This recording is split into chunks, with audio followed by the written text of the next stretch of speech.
Tipalti Review.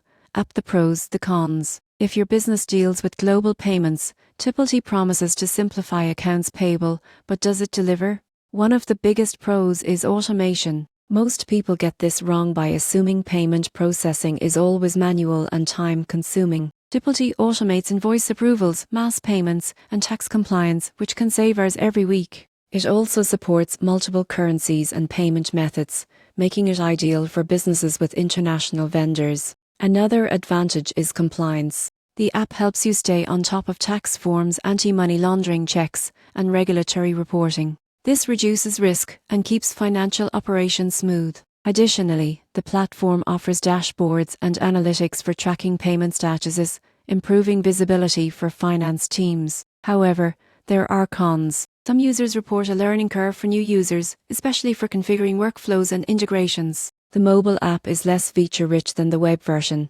so complex tasks may require desktop access. In conclusion, the Tipalti app is a powerful tool for automating global payments and maintaining compliance. The surprising truth is that while it reduces manual work and errors, fully leveraging its capabilities requires familiarity with its workflows and occasionally using the desktop platform. For businesses seeking efficiency, transparency, and risk reduction in payments, Tipalti is a strong choice, but expect some setup time to maximize its benefits.